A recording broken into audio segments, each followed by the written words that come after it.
Assalamualaikum warahmatullahi wabarakatuh. Selamat pagi teman-teman. Perkenalkan, nama saya Najwa Syahnial Galia. Bersama rekan anggota kelompok saya, Cindy Aulia, Apajin Pawas Maulidan, Siti Nur Aida, dan Ibu Hati Nisa. Kita akan membahas mengenai topik dinamika, resiliensi, dan rekonstruksi identitas nasional Indonesia di era disrupsi digital dan globalisasi budaya. Nah, di era zaman sekarang, dunia saat ini sedang berada dalam pusaran disrupsi digital dan akselerasi globalisasi yang mengubah tatanan kehidupan secara fundamental. Kehadiran teknologi informasi bukan sekedar alat komunikasi, melainkan ruang baru di mana pertukaran budaya, ideologi, dan informasi terjadi melampaui batas-batas teritorial negara. Era disrupsi digital telah menciptakan fragmentasi identitas yang signifikan. Algoritma media sosial cenderung membentuk ruang gema echo chambers yang memperkuat popularitas, sehingga narasi kebangsaan yang inklusif seringkali terpinggirkan oleh isu-isu sektarian atau adopsi budaya populer global yang bersifat homogen. Hal ini menimbulkan ancaman serius terhadap resiliensi nasional, yaitu kemampuan bangsa untuk mempertahankan integritas, nilai, dan jati diri di tengah terpaan arus informasi yang begitu cepat dan tidak terfilter. Identitas nasional tidak lagi bisa dilihat sebagai entitas statis yang diwariskan secara turun-temurun, melainkan sebagai sesuatu yang terus-menerus dikonstruksi ulang melalui negosiasi di ruang digital. Latar belakang dari masalah ini ternyata dilatar belakangi dengan isu kompleks yang melibatkan perdebatan sengit antara hak asasi manusia atau juga disebut dengan HAM, norma sosial, dan nilai-nilai keagamaan. Di satu sisi, Indonesia sebagai negara demokrasi berdasarkan Pancasila menjunjung tinggi kebebasan individu dan perlindungan terhadap seluruh warga negaranya. Di sisi lain, mayoritas masyarakat Indonesia masih memegang teguh norma tradisi dan agama, memandang orientasi seksual non-heteronormatif, serta identitas gender minoritas sebagai hal yang bertentangan dengan tatanan sosial yang ada. Dalam beberapa tahun terakhir, dinamika penerimaan sosial terhadap kelompok LGBT mengalami fluktuasi di ruang digital dan perkotaan besar.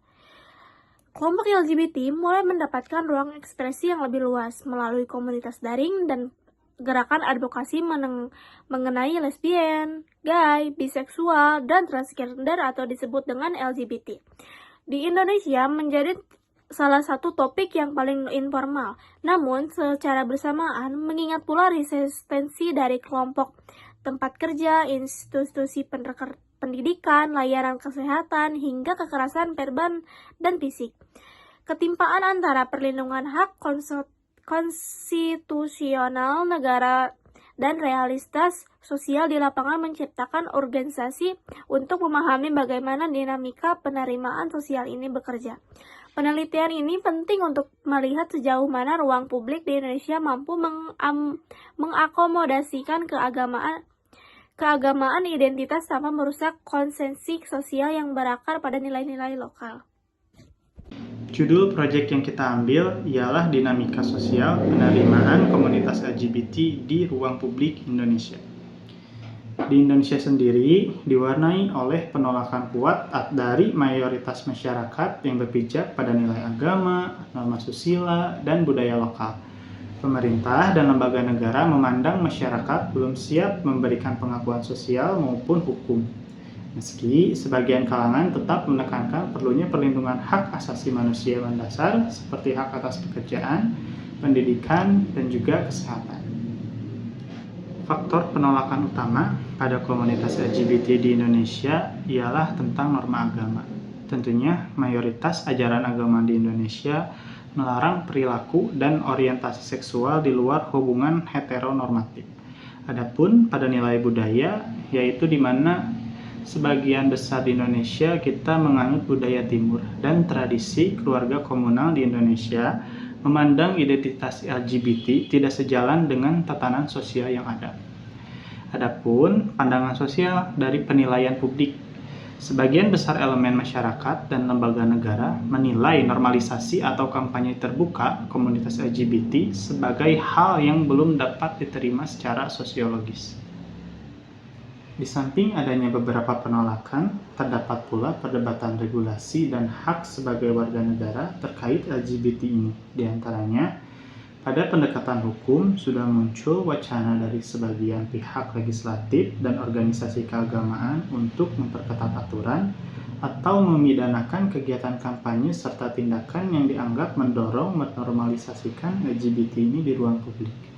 Namun, pada posisi hak asasi pun, pemerintah menyatakan bahwa pengakuan status sosial atau legalisasi pernikahan komunitas belum menjadi agenda yang diterima.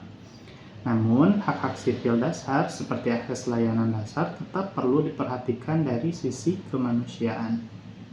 Bagaimana sih perspektif hukum di Indonesia terhadap komunitas LGBT ini? Hukum di Indonesia tidak mengkriminalisasi orientasi seksual seseorang secara spesifik, namun tidak memberikan ruang pula bagi pengakuan legalitasnya. Karena dalam urusan perkawinan sudah diatur dalam Undang-Undang Nomor 1 Tahun 1974 tentang perkawinan, secara tegas menetapkan bahwa perkawinan yang sah hanya dilakukan antara seorang pria dan juga seorang wanita. Namun ada batasan hukumnya juga di KUHP kita.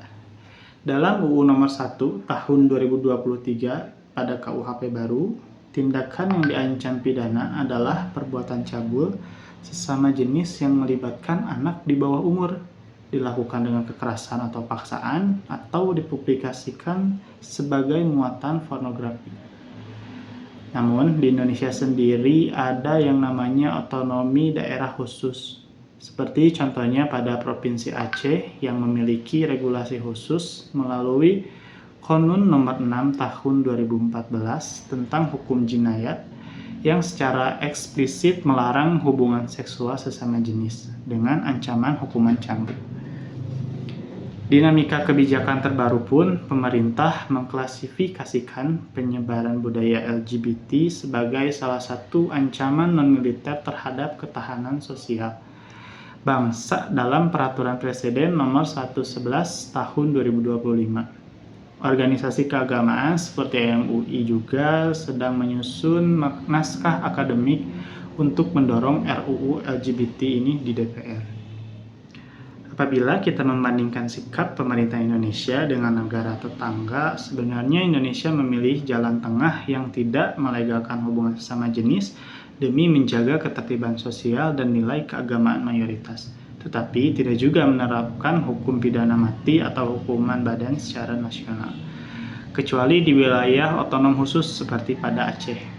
Fokus negara lebih diarahkan pada pencegahan kampanye publik dan perlindungan norma heteronormatif. Lain dengan halnya seperti negara Brunei dan Malaysia yang dimana menerapkan hukum formal yang lebih ketat. Brunei menerapkan hukum syariah dengan ancaman pidana berat bagi hubungan sesama jenis.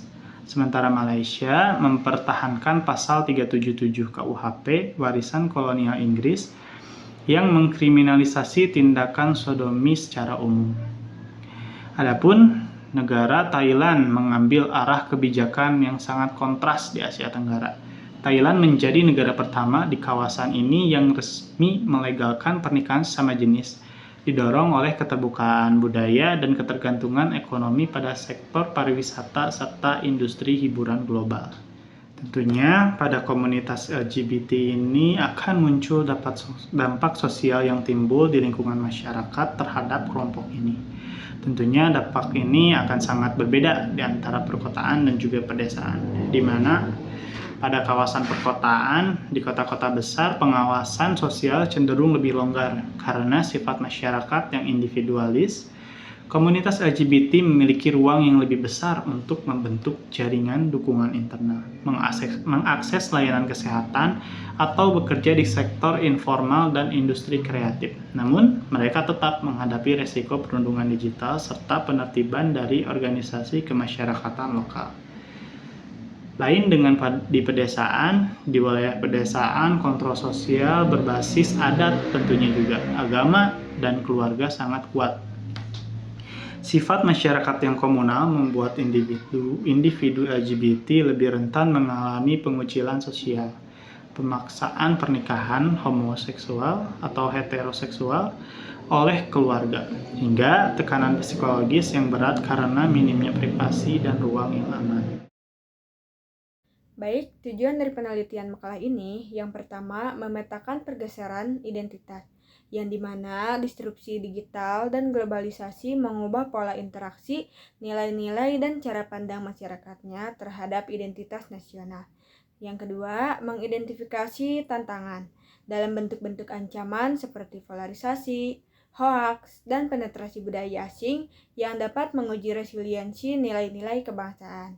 Dan yang ketiga, mendefinisikan ulang resiliensi, menjelaskan mekanisme pertahanan diri masyarakat Indonesia dalam menyaring arus informasi global agar tetap berpijak pada nilai-nilai Pancasila. LGBT menjadi salah satu isu yang memicu perdebatan di Indonesia. Namun kali ini yang dipersoalkan bukan lagi sekedar orientasi seksual. Perdebatan telah berkembang ke ruang yang lebih luas, mulai dari kampanye terbuka di ruang publik, tuntutan pengakuan hukum, hingga batas kebebasan berekspresi dalam negara demokrasi. Dalam beberapa tahun terakhir, muncul sejumlah kasus pesta sesama jenis, kemunculan komunitas LGBT secara terbuka, hingga aktivitas kampanye melalui media sosial.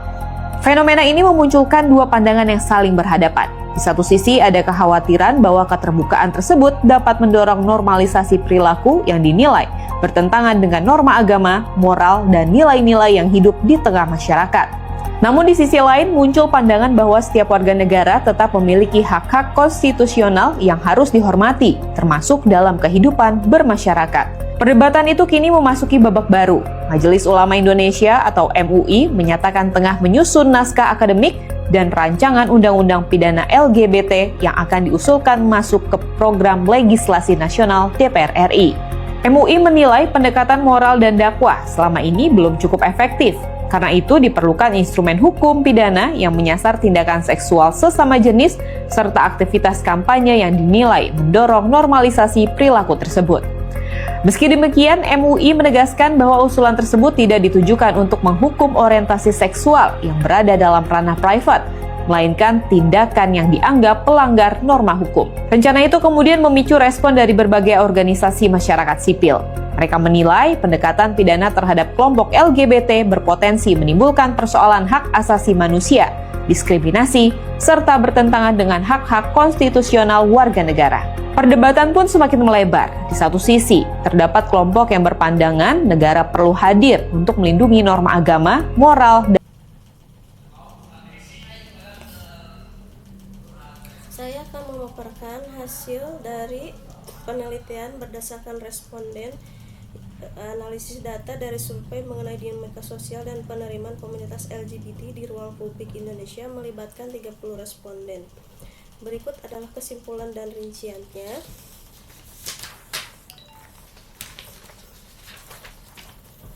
Yakni berdasarkan hasil voting dari responden, pandangan terhadap normativitas dan regulasi atau kecenderungan tinggi, responden menunjukkan konsensus yang kuat mengenai pentingnya batasan dan nilai-nilai tradisional, diantaranya yang bertentangan dengan norma. Mayoritas responden sangat setuju bahwa isu LGBT bertentangan dengan nilai-nilai norma, budaya, dan agama yang berlaku di Indonesia, dengan skor rata-rata 4,47 dari 5.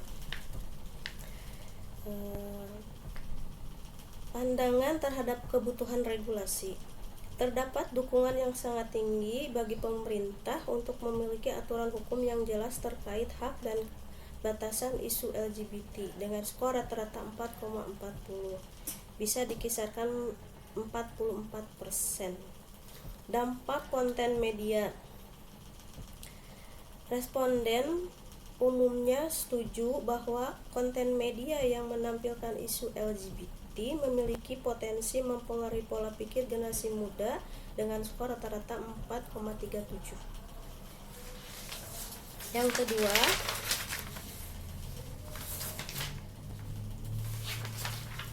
pandangan terhadap hak dasar dan kemanusiaan. Di sisi lain, terdapat sisi yang lebih moderat hingga setuju ketika isu dikaitkan dengan kemanusiaan dasar. Perlindungan dari kekerasan. Responden cenderung setuju bahwa setiap individu berhak mendapatkan perlindungan dari kekerasan dan perundungan atau bullying tanpa memandang orientasi seksualnya. Rata-rata skor 4,17 dari nilai 5. Akses hak sipil. Dukungan untuk akses pendidikan dan pekerjaan tanpa diskriminasi. Bagi LGBT memiliki rata-rata skor yang rendah dibanding poin-poin sebelumnya, yakni 3,67, yang menunjukkan adanya keraguan atau hambatan penerimaan di area ini. Pandangan mengenai pengakuan hak asasi sebagai HAM. Data menunjukkan ketidakpastian atau penolakan yang lebih jelas terkait pengakuan hak LGBT sebagai bagian dari HAM. Pengakuan sebagai HAM, dukungan terhadap pandangan bahwa hak LGBT adalah bagian dari HAM memiliki skor rata-rata yang cukup rendah, yakni 2,47, menunjukkan bahwa mayoritas responden tidak setuju atau tidak menganggap isu ini sebagai isu HAM yang harus diakui. Urusan pribadi.